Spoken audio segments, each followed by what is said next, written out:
Hello good morning every one. അപ്പോൾ ഞാൻ ഇന്നൊരു ഇൻഫോർമേറ്റീവ് വീഡിയോ ആയിട്ടാണ് വന്നിരിക്കുന്നത്. ഇതെന്താണെന്നറിയോ? ഇത് ഇവിടുത്തെ ഓസ്ട്രേലിയയിലെ എല്ലാ പെട്രോൾ പമ്പിലും ഉള്ളതാണ്. എല്ലാവരും കണ്ടിട്ടുണ്ടാവണം. എന്നാലും ഞാനത് കണ്ടപ്പോൾ ഒരു വീഡിയോ ചെയ്യാമെന്ന് വിചാരിച്ചു.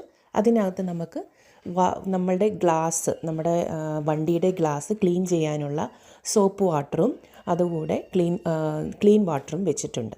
അപ്പം നമുക്ക് ഈ ലോങ് ജേർണി, ലോങ് ഡ്രൈവൊക്കെ ചെയ്യുന്നവരാണല്ലോ കൂടുതൽ ഇവിടെ ഓസ്ട്രേലിയയിലുള്ളവർ. അപ്പം നമ്മളും അതേപോലെ ഒരു ലോങ് ഡ്രൈവിന് പോകുന്നതിന് മുന്നേ നമ്മൾ പെട്രോൾ പമ്പിൽ പെട്രോൾ അടിക്കാൻ വേണ്ടി നിർത്തിയതാണ്. അപ്പോൾ ഇത് ഇരിക്കുന്നത് കണ്ടപ്പോൾ ഞാൻ ഓർത്ത് ഒരു വീഡിയോ ചെയ്യാമെന്ന്. അപ്പം നമുക്കൊരു വൈപ്പ് വെച്ചിട്ടുണ്ട്, അതിനകത്ത് സോപ്പ് ഡിപ്പ് ചെയ്ത് വെച്ചിരിക്കുന്നതാണ്. അത് വെച്ച് നമുക്ക് ഫസ്റ്റ് ഗ്ലാസ് ക്ലീൻ ചെയ്യാം. അത് കഴിഞ്ഞ് ഒരു ക്യാൻ പോലത്തെ ഒരു സാധനം കണ്ടില്ലായിരുന്നു, അത് വെച്ച് അത് നല്ല ക്ലീൻ വാട്ടറാണ് വെച്ചിരിക്കുന്നത്.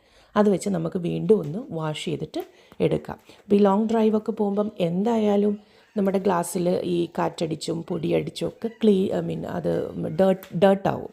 അപ്പോൾ അത് നമ്മൾ ക്ലീൻ ചെയ്തിട്ട് നമുക്ക് യാത്ര തുടരാം. അതിനുവേണ്ടി ഇവിടെ ഓസ്ട്രേലിയയിൽ എല്ലാ പെട്രോൾ പമ്പിലും ഇങ്ങനെയൊരു കാര്യം വെച്ചിട്ടുണ്ട്. അപ്പോൾ എല്ലാവർക്കും അറിയാമായിരിക്കും, എങ്കിലും ഞാൻ കണ്ടപ്പോൾ അതൊരു വീഡിയോ ആക്കി ഷെയർ ചെയ്തേ ഉള്ളൂ കേട്ടോ. അപ്പോൾ thanks for watching. Thank you. By.